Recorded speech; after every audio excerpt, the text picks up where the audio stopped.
ఈ రోజు 13వ ఆవిర్భావ దినోత్సవం జరుపుకుంటున్నామంటే మా అధినేత పవన్ కళ్యాణ్ గారు మరి ఈ పార్టీ స్థాపించడానికి ఆయన ఎన్నో అవమానాలు భరించి ఎన్నో అవరోధాలను ఎదిరించి ఆయన కుటుంబాన్ని విమర్శించినప్పుడు కూడా ఎదుటి పార్టీలు కూడా ఆయన కుటుంబాన్ని విమర్శించిన ఫ్యామిలీని విమర్శించిన అవన్నీ కూడా అవరోధాలన్నీ తట్టుకొని కూడా మన ఆంధ్ర రాష్ట్ర ప్రజల కొరకు ఆయన ఎప్పుడు కూడా ఒక కన్నీటి బొట్టు రాల్చకుండా అలా కుటుంబాన్ని విమర్శించినప్పుడు కూడా ఆయన ఒక కన్నీటి బొట్టు రాల్చకుండా ఆయన ఒకే జయము, నా ప్రజల క్షేమమే నా జయం అనుకుంటూ, నా ప్రజల క్షేమమే నాకు అన్నపానములు అనుకుంటూ ఆయన ఈ రోజు నాడు ఎండనగా కొండనగా అలా తిరిగి చేసి జనసేన పార్టీ ప్రజల కోసం ఎంతగానో స్థాపించిన రోజని ఈ రోజు గర్వంగా మేము చెప్పుకుంటున్నాము.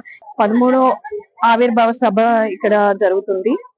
సో మనకి పవన్ కళ్యాణ్ గారు ప్రతి ఇంట్లో, ప్రతి వార్డ్ లో, ప్రతి దీంట్లో, మన ప్రతి జిల్లాలో, ప్రతి సిటీలో కూడాను అందరూ సెలబ్రేట్ చేసుకోమని మనకి ఆదేశాలు ఇచ్చారండి.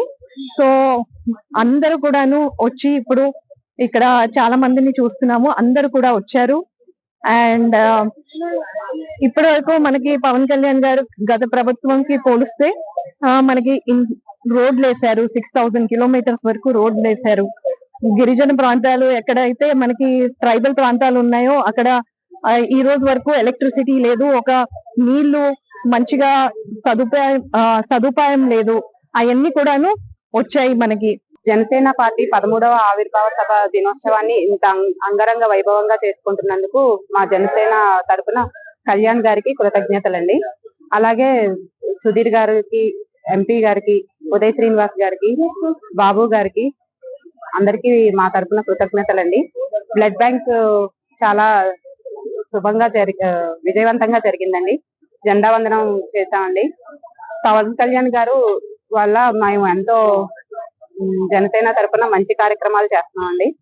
ప్రజల కోసం, బడుగు వర్గాల కోసం అన్ని వదులుకుని, తన విలాసవంతమైన జీవితాన్ని వదులుకుని ప్రజల కోసమే ముందుండి నడిపించడానికి వచ్చిన మన నాయకుడు, జనసేన పార్టీ అధినేత పవన్ కళ్యాణ్ గారు ఈ రోజు రాష్ట్రంలో జరుగుతున్న విపత్తులకి, రాక్షస కాండకి ధీటుగా నిలబడి ఈ రోజు జనసేన పార్టీని ముందుండి నడిపించి ఈ రోజు బడుగు బలహీన వర్గాలకి, పేద ప్రజలకి అందరికీ ఆశాజ్యోతిగా నిలబడిన మన రాష్ట్ర ఉప ముఖ్యమంత్రి వర్యులు పవన్ కళ్యాణ్ గారికి ఈ రోజు రాష్ట్ర జనసేన పార్టీ ఆవిర్భావ దినోత్సవం సందర్భంగా ఆయన కూడా శుభాకాంక్షలు తెలుపుతున్నాం.